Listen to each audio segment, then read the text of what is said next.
प्रियंका जी, ईमानदारी से, चूंकि जातीय जनगणना पर उनकी बात खत्म हुई है, क्या आपको नहीं लगता है कि जातीय जनगणना के लिए अचानक जो ये सर्वथा प्रेम कांग्रेस पार्टी का जागा है, जो एक वक्त पर आरक्षण को लेकर ये मानती थी कि मतलब सोच समझ के इसको करने की जरूरत है, इसके पीछे सिर्फ और सिर्फ चुनावी फायदा और नुकसान है? क्योंकि बीजेपी हिंदुत्व का एजेंडा लड़ती है, अब सामने से सिर्फ कास्ट सेंसस ही वो तरीका है जिससे लगता है कि उस वोट बैंक में सेंध लग सकती है।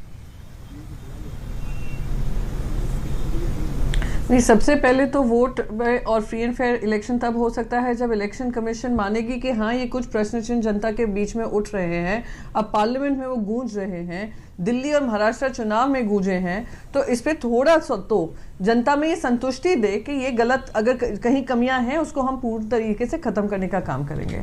दूसरी बात, आपने कहा जाति जनगणना को लेकर, महाराष्ट्र से मैं आती हूँ, महाराष्ट्र का रिप्रेजेंटेशन मैं राज्यसभा में करती हूँ, और चुनाव से पहले और चुनाव के बाद भी हम अब तक विवाद देख रहे हैं मराठा रिजर्वेशन को लेकर, और मराठा बनाम ओबीसी का जो राजनीति की है भारतीय जनता पार्टी ने महाराष्ट्र में, वहां की जनता उससे वाकिफ है। अभी भी वहां पे एक मिनिस्टर बनकर बैठे हुए हैं जिनके लिए विवाद उठ खड़ा हो रहा है, क्योंकि जाति जनगणना को, जाति जनगणना से नहीं, जातियों के जो मतभेद चल रहे हैं उसको लेकर मृत्यु हो रही है, और उनका रेजिग्नेशन की मांग की जा रही है, जो अब तक उन्होंने इस्तीफा नहीं दिया है, और आपस में ही वो महायुति में सब लोग एक दूसरे के साथ शामिल कर रहे हैं, एक दूसरे को ब्लेम गेम कर रहे हैं। तो ये एक बहुत महत्वपूर्ण मुद्दा है, इसको we can not brush it under the carpet as राजनीति।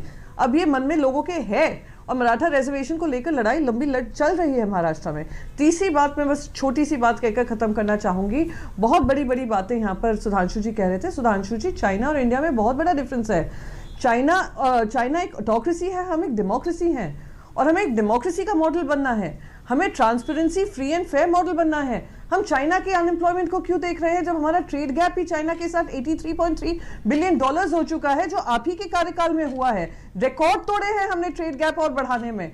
वो प्रधानमंत्री मोदी जी ने कहा था हम मेक इन इंडिया करेंगे, हम ये ट्रेड गैप जो है उसको हम कम करने की कोशिश करेंगे। आपको पता है मैन्युफैक्चरिंग 15% से 12% पे आ गिरा है, 2014 में 15% था, अब 12% पे आ गिरा है। तो हम भी पूछना चाहेंगे आपके मेक इन इंडिया को हुआ क्या? तो आप दूसरों के नाक काटने से पहले जरा अपनी गिरेबान में तो झांकिए, आपकी सरकार कैसे चल रही है। आज वही आईना दिखाने का काम राहुल गांधी जी ने किया, तो आप लोग सब तिल मिला गए हैं। और मुझे तो खुशी इस बात की है कि आज उन्होंने महाराष्ट्र का मुद्दा उठाया, जिस वजह से आज ये चर्चा का विषय बना, वरना सभी लोग इस पर शांत हैं। पर इसका मुद्दा बनना जरूरी है, इस पर चर्चा होनी जरूरी है, और मैं सकारात्मक तरीके से इसकी चर्चा चाहती हूं, क्योंकि आने वाले समय में हमें अपनी तुलना ऑटोक्रेसी से नहीं करनी है, अपनी तुलना डेमोक्रेसी से करनी है। एक स्ट्रांग डेमोक्रेसी बने, एक पावरफुल डेमोक्रेसी बने, ना कि कुछ सेंट्रल एजेंसीज का दुरुपयोग कर सत्ता को काबिज करने का काम हो और एक सिंगल पार्टी मेजोरिटी बनी रहे, जिस तरीके से काम हो रहा है। ठीक है।